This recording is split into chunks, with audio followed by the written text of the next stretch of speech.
Lately, we've heard less about porn causing misogyny, rape, divorce, teen sex, and misery for women whose partners watch. Some porn critics still assert these claims, but the best research shows no causal connection between porn and any of the above. The current accusation is that porn causes erectile dysfunction in young men. A cursory look at a recent Belgian study suggests this may be true. But a deeper dive into this study shows that pornography has no impact on ED risk. Beware of headlines. For the recent study, the researchers used social media and radio and newspaper ads to recruit 3,419 European men aged 18 to 35. Participants completed an online survey that asked 118 questions about their sex lives. The survey included the dozen questions that comprise the cyber pornography addiction test, an instrument that purports to reveal porn/sex addiction. The researchers found a statistically significant correlation between ED risk and high scores on the CyPAT. Porn bashers seized on this correlation and proclaimed, "Pornography causes ED in young men." That's an arresting headline, but it completely misrepresents the study. The researchers actually found the opposite. Frequency of pornography use did not have an important impact on the occurrence of ED. How could one study produce such apparently contradictory findings? A confusing jumble. The new study's many findings read as though they were compiled by a statistician on amphetamines. But sifting through the jumble, they largely confirm previous research about young men's sexuality. Most of the participants' sex involved self-pleasuring. Almost 3/4, 72%, admitted to solo sex several times a week. 10% self-sex daily or more. This echoes many other studies. The large majority of young men have sex with themselves frequently. To enhance solo sex, the young men watched pornography. Virtually all participants, 99%, had self-sex to porn, and 85% said their most recent solo sessions had included it. No surprise.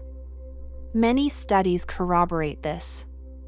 Most respondents, 82%, self-sexed briefly, 5 to 10 minutes, before finishing and returning to their lives. They averaged 39 minutes a week self-pleasuring to porn.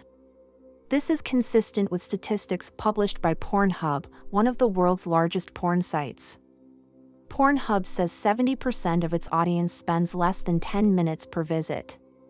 How did the respondents' frequent solo sex affect their erections?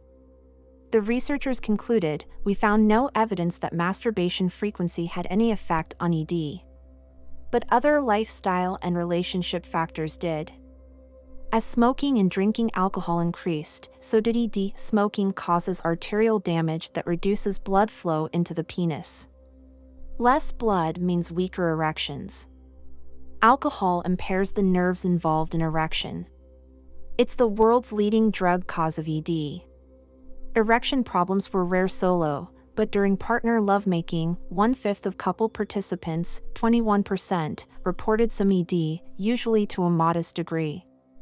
This, too, corroborates previous research. Masturbation and partner lovemaking are both sex, but they're different. During self-sexing, you have only yourself to please, and your body provides immediate feedback about what's arousing, which helps maintain erections.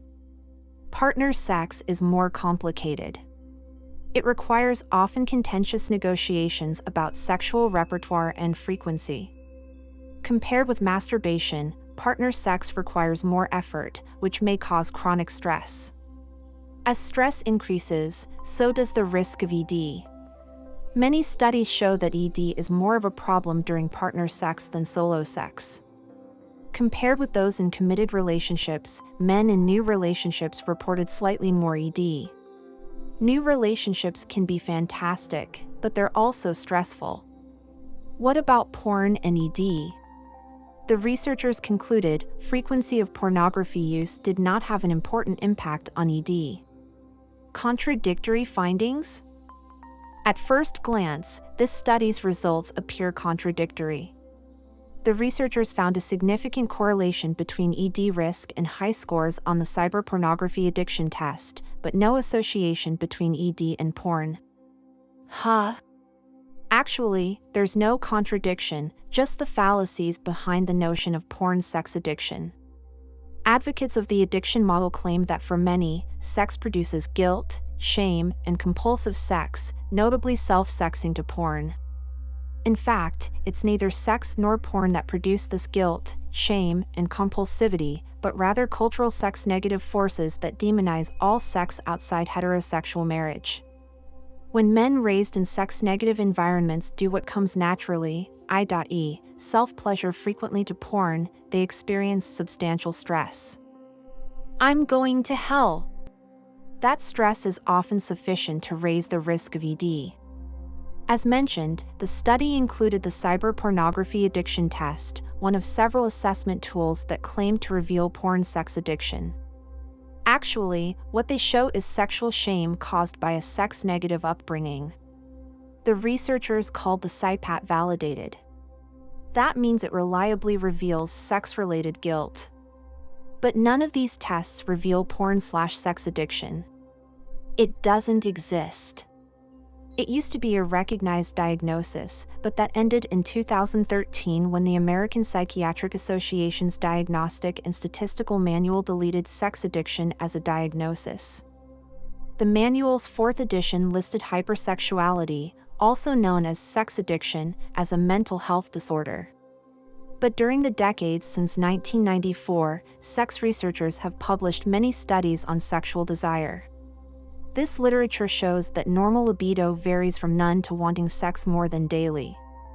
These studies greatly expanded our understanding of normal desire and coaxed the mental health community into viewing very frequent sex as nothing more than one end of the bell curve of normality. That's why DSM-V deleted all references to sex addiction. Meanwhile, the UN's World Health Organization's International Classification of Diseases has taken a slightly different approach. The current edition, ICD-11, includes sexual compulsivity, but notes that it's rare and should never be diagnosed based on internet questionnaires such as the SIPAT. So yes, the men who scored high on the SIPAT exhibited a somewhat increased risk of ED. But the SIPAT doesn't necessarily measure harm caused by pornography so much as it reveals is the impact of a sex-negative upbringing. The one exception. Over the years, the sex Q&A site I publish has received hundreds of inquiries from men saying, I self-sex to orgasm watching porn, then afterwards I can't get it up. Help! To porn haters, this proves that porn causes ED. Actually, it's simply a demonstration of men's post-ejaculatory refractory period. For a while after ejaculation, solo or partnered, with or without porn, men lose the ability to raise subsequent erections. That's the refractory period. It increases with age. Many teenage boys can raise new erections only minutes after orgasm. But with age, RPs lengthen. Men over 60 may have RPs lasting many hours. Neither solo sex nor porn causes this loss of erection ability. RPs simply reflect the physiology of the normal sexual response cycle. I tell these worried men, porn isn't wilting your erections. You're attempting to raise new ones during your refractory period. Try this: after solo sex to orgasm, attempt to self-sex again every hour or so to see how long it takes to raise your next erection. That's your refractory period at your current age. Don't expect new erections until you're past your RP. Repeat this exercise periodically to revise your expectations. Porn does not cause ED. The best evidence shows that even daily self-pleasuring with pornography does not cause significant erection impairment. The two causes of seemingly porn-related ED are a belief that watching porn is sinful. Sex-negative upbringings may cause sufficient stress to reduce blood flow into the penis and impair erection. The refractory period. Until it's over, men physiologically can't raise new erections.